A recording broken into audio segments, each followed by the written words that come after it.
Assalamualaikum warahmatullahi wabarakatuh. Halo teman-teman, kembali lagi dengan saya Raisa Azhari dari kelas Biologi 2, Fakultas Sains dan Teknologi, Universitas Islam Negeri Sumatera Utara. Kali ini, saya akan memaparkan materi mikrobiologi mengenai bakteri gram positif dan bakteri gram negatif, terkhususnya dalam bakteri Vibrio cholerae patogen. Untuk memenuhi UAS mata kuliah mikrobiologi yang diampu oleh dosen saya, Ibu Rizky Amelia Nasution MSI. Simak video berikutnya. Nah, teknik pewarnaan gram ini teman-teman, pertama kali diuraikan dalam suatu publikasi pada tahun 1884 untuk membedakan bakteri berdasarkan susunan dinding selnya. Jadi, pewarnaan gram ini selain itu juga dilihat berdasarkan ketebalan lapisan peptidoglikannya teman-teman pada dinding sel dengan sistem pewarnaan oleh seorang ahli bakteriologi Denmark yang bernama Christian Gram. Selanjutnya, bakteri yang diwarnai dengan metode gram ini itu dibagi menjadi dua kelompok, yaitu ada bakteri gram positif dan bakteri gram negatif.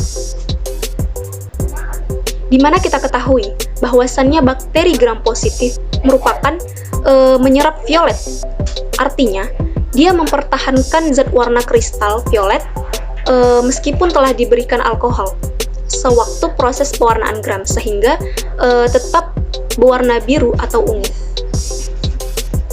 Selain itu, bakteri gram positif ini memiliki dinding sel dengan peptidoglikan yang tebal dan kompak, yaitu 30 lapisan. Dan permeabilitasnya itu yang rendah, contohnya pada Staphylococcus aureus. Yang kedua, ada bakteri gram negatif, yaitu menyerap merah.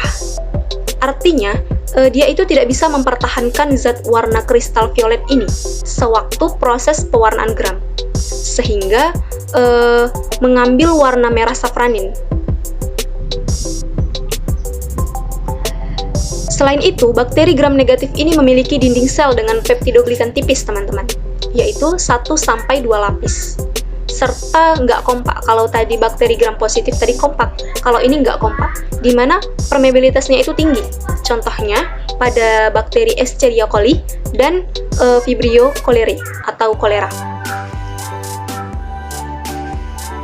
Jadi, bakteri gram negatif ini, teman-teman, biasanya lebih konstan terhadap reaksi pewarnaannya. Tetapi pada bakteri gram positif, itu sering berubah sifat pewarnaannya. Nah, jadi timbul pertanyaan, mengapa prosedur pewarnaan gram mewarnai beberapa bakteri menjadi ungu dan yang lain itu berwarna merah?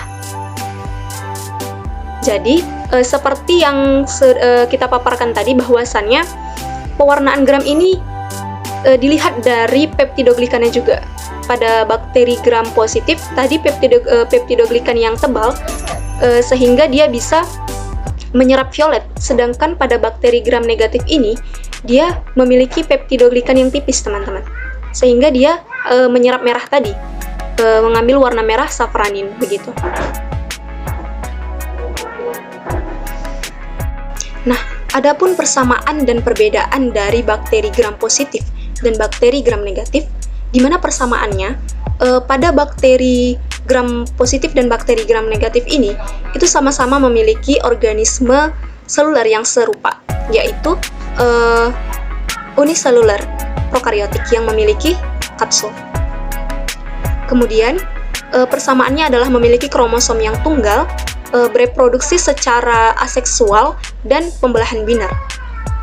Dan kemudian bakteri gram positif dan bakteri gram negatif ini itu dinding selnya sama-sama mengandung peptidoglikan, di mana kita ketahui tadi peptidoglikan dari bakteri gram positif itu lebih tebal, sedangkan bakteri gram negatif lebih tipis.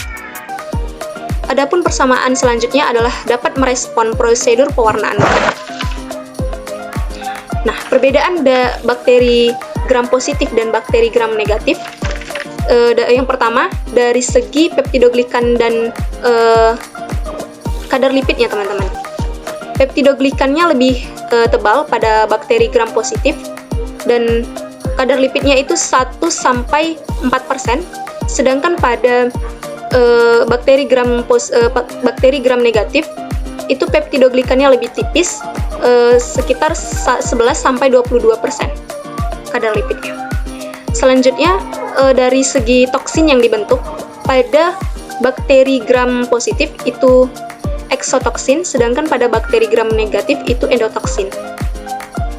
Nah, kemudian ada dari bentuk selnya. Kalau dia bakteri gram positif, bentuk selnya itu biasanya bulat, filamen atau bentuk benang, kemudian batang.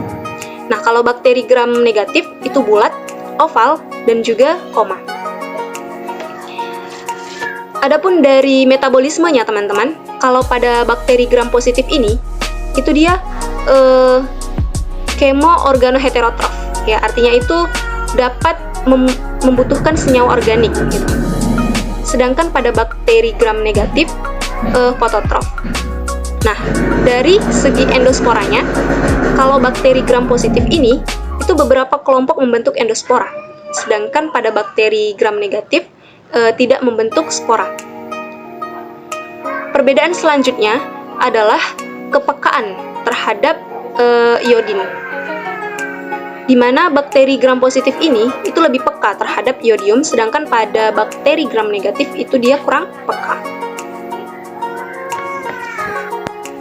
Nah, selanjutnya kita mengenal patogen.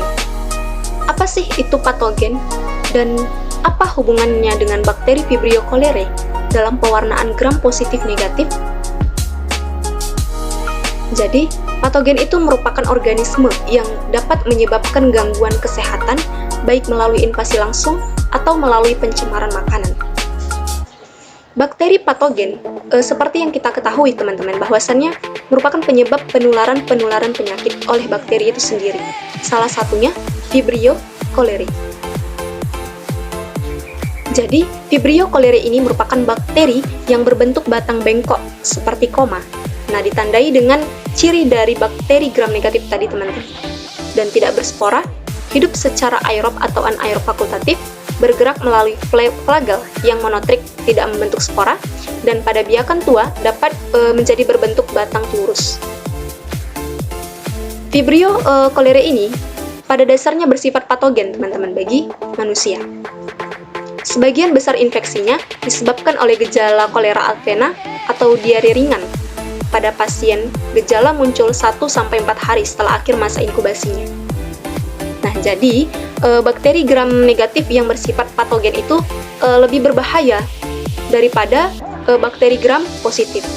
Kenapa? Karena membran luar pada dinding selnya itu dapat melindungi bakteri dan sistem pertahanan inang dan menghalangi masuknya obat-obatan antibiotik. Adapun untuk mengetahui pewarnaan bakteri Vibrio cholerae ini yang merupakan bakteri gram negatif dengan melalui beberapa tahap, teman-teman, seperti yang kita kerjakan kegiatan sebelumnya. Yang pertama, ada bakteri cholerae yang sudah ada, itu didiamkan terlebih dahulu dalam oven. Nah, hasilnya sempurna dan baik, lalu dipanaskanlah jarum Ose tadi di atas bunsen berdekatan dengan cawan petri, yang kemudian diambil sedikit colekan di cawan petrinya pada bakteri cholerae-nya. Kemudian diteteskan dengan larutan gentian violet pada objek gelasnya merata dan didiamkan selama 1 menit. Kemudian dibilas dengan aquades sampai bersih, lalu difiksasi lagi di atas nyala api bunsen. Nah, setelah itu ditetesi dengan larutan ingol selama kurang lebih 1-2 menit. Kemudian dibilas dengan aquades, lalu difiksasi di atas bunsen lagi. Kemudian ditetesi larutan fusion selama 15-30 detik. Nah, setelah ditetesi larutan fusion selama 15-30 detik, kemudian difiksasi di atas bunsen lagi. Setelah itu diteteskan 1-2 tetes immersi oil pada objek gelas, kemudian ditutup dengan cover gelas dan diamati di bawah mikroskop, yaitu dengan pembesaran 100 kali. Nah, hasil yang ditemukan bahwa Cholerae ini merupakan bakteri gram negatif ya, yang ditandai dengan bentuknya seperti koma, dan dia ini bersifat motil teman-teman, dan bersifat aerob, serta mempunyai satu flagel kutub.